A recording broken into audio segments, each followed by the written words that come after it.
Meninas, senhoras e senhores, tudo bem com vocês? Espero que todos estejam bem, espero que todos estejam se cuidando. Vamos lá então, mais um encontro aqui nessa modalidade, mais uma aula.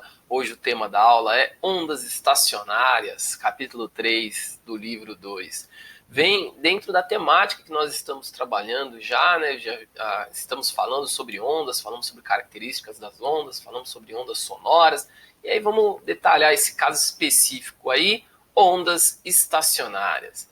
Então vamos lá, objetivo da aula de hoje, então. Hoje, nossos objetivos aí, caracterizar a reflexão de pulso em extremidades fixas e livres. Tem um errinho aqui, né? Definir ondas estacionárias e suas características e apresentar uma corda como fonte sonora e apresentar aí os modos, verificar o que são os modos de vibração. Então vamos tentar percorrer esse caminho aí na aula de hoje. Vamos só lembrar algumas coisas. Deixa eu me esconder um pouquinho.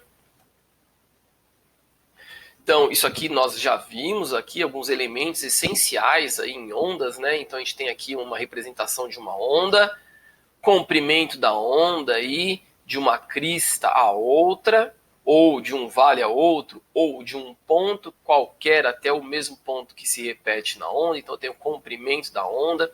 Tenho aí também o período, né, que é o tempo que a onda demora para completar um ciclo.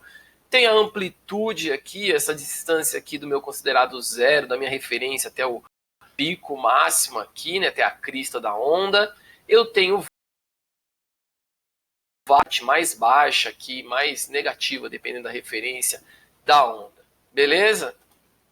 Outra coisa que nós vimos também aqui, uma reflexão. A reflexão pode acontecer de algumas formas. Aqui a gente tem a reflexão com extremidade fixa e extremidade livre. O que acontece aqui na reflexão? Qual a diferença entre as duas? Uma onda vem e bate numa superfície reflexiva. Se essa extremidade aqui é fixa, a onda é refletida, a onda volta com o que a gente chama de inversão de fase, volta de ponta cabeça. Se a extremidade é livre, a onda volta na mesma fase, ou seja, volta do jeito que foi. Beleza? Então tem as duas possibilidades aí na reflexão. Quando a gente vai tratar de ondas estacionárias, a gente vai pensar numa reflexão com uma extremidade fixa. Então, o que é uma onda estacionária?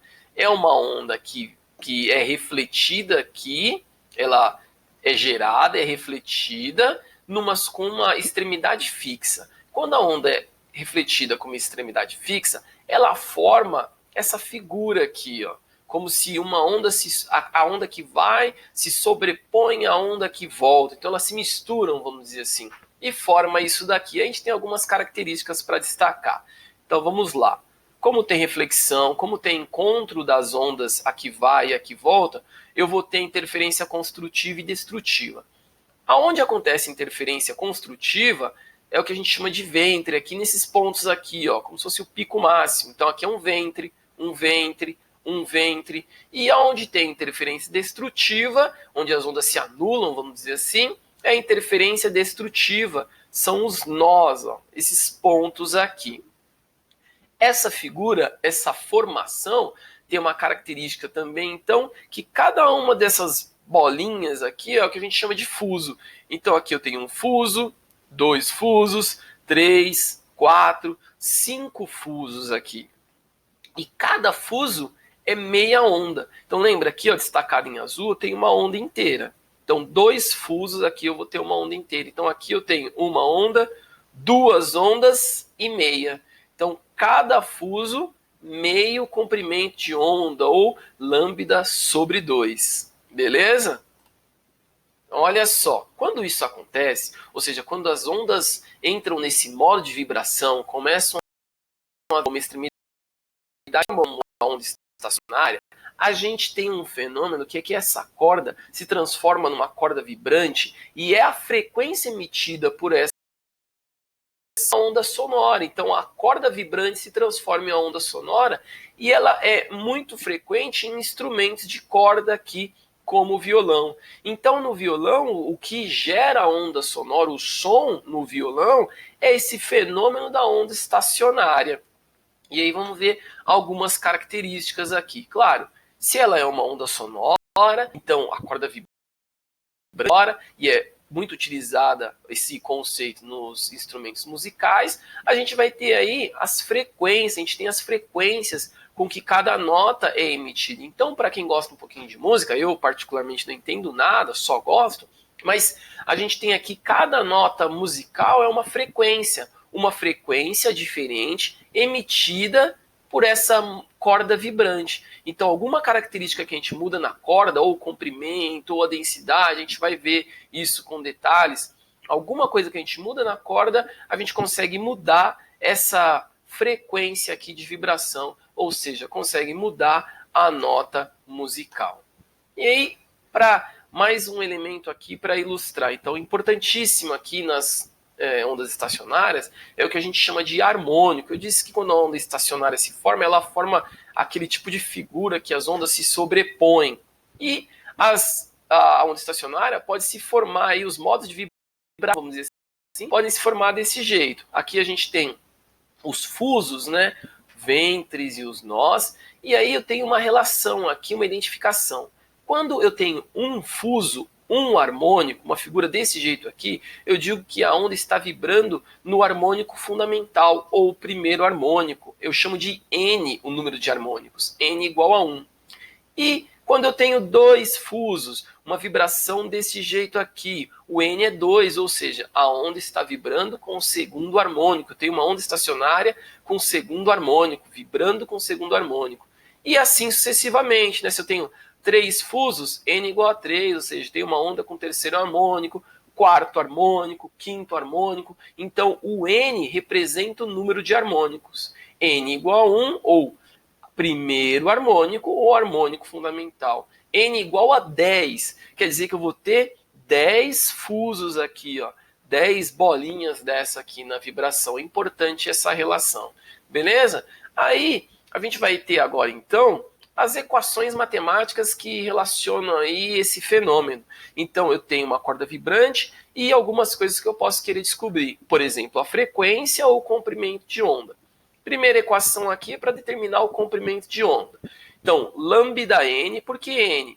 Por exemplo, de acordo com o harmônico. Lambda 2 quer dizer que é o comprimento de onda para o segundo harmônico. Como que eu faço para determinar isso? 2 vezes L dividido pelo número de harmônico. Então, comprimento para o segundo harmônico vai ser 2 vezes L dividido por 2. Comprimento para o quinto harmônico, 2 vezes L dividido por 5. O que é esse L aqui? Esse L é o tamanho da corda, o comprimento da corda, de uma extremidade a outra. Aqui eu tenho a ilustração aqui, ó, de uma extremidade até a ponta aqui onde eu estou travando, onde eu estou deixando fixa, colocando meu dedo para travar. Então é o comprimento da corda, não confundam esse L com o comprimento da onda, é o comprimento da corda. Do mesmo modo que eu consigo descobrir o comprimento de onda, eu consigo descobrir a frequência, isso que geralmente eu quero descobrir, qual a frequência de vibração dessa onda estacionária. 2 modos, pelo menos, para eu fazer isso. Ou eu faço que a frequência de vibração é o número de harmônicos vezes a minha frequência fundamental. Então, se eu quero saber a frequência de vibração do harmônico 8, vai ser 8 vezes a minha frequência fundamental. Frequência fundamental é quando n igual a 1. Claro que para eu usar essa equação aqui, eu tenho que saber qual que é meu harmônico e qual a minha frequência fundamental. Um outro jeito para descobrir a frequência de vibração é usando essa equação aqui, ó, a partir do comprimento de onda. N vezes V, V é a velocidade da onda, dividido por 2 vezes L. De novo, o L aqui é o comprimento da corda. E o N é o número de harmônicos, o número de fusos. Aqui eu tenho uma tabelinha aqui para identificar as grandezas, ó. Então não tem nenhuma grandeza nova, são todas grandezas que a gente já conhece. Comprimento da onda, o lambda, em metros. Número de harmônicos, não tem unidade, né, porque é um número absoluto. Tamanho da corda, representada pela letra L maiúscula, em metros. Frequência de vibração, em hertz. E velocidade de propagação, em metros por segundo. Então, eu tenho essas 3 relações matemáticas aqui. Ou para descobrir o comprimento da onda, né, em função do número de harmônicos, ou para descobrir a frequência de vibração. Beleza? Tranquilo? Aqui eu tenho um exemplo aqui para a gente trabalhar. Então, olha só. Uma onda estacionária, ou seja, uma onda vibrando daquele jeito, com forma os fusos e tal, tem um comprimento de 50 centímetros, comprimento da onda, 50 centímetros, é formado em uma corda vibrante de 4 metros de comprimento. Então, isso aqui é o tamanho da corda. Determine harmônico. O que é a ordem do harmônico? É o N. Então, vamos lá. O que eu quero nesse exercício? O N. O que eu tenho? O L, que é o tamanho da corda, e tem o lambda, que é o tamanho da onda, o comprimento da onda. Aqui está em centímetros, tenho que passar aqui para a unidade de sistema internacional, e aí eu vou aplicar minha equação, né? Ó, comprimento para tal harmônico é igual a 2 vezes L dividido por esse harmônico. Então, se eu quero saber o meu harmônico aqui, vou substituir, minha única variável fica aqui o número de harmônicos, né? O meu N, qual harmônico ele está vibrando. O N é 0,5, esse aqui 2 é da equação, vezes o comprimento. Coloco um N em evidência, 2 vezes 4, 8 dividido por meio, N igual a 16. Quer dizer que nessas condições aqui, o meu N vale 16. A corda vibra com um harmônico de ordem 16. Então teriam 16 fusos se a gente fosse representar em um desenho. Beleza? Tranquilo? Agora é praticar um pouquinho. Tem alguns exercícios da página 74 do livro 2 para vocês como tarefa. Tranquilo? Espero aí que todos tenham entendido.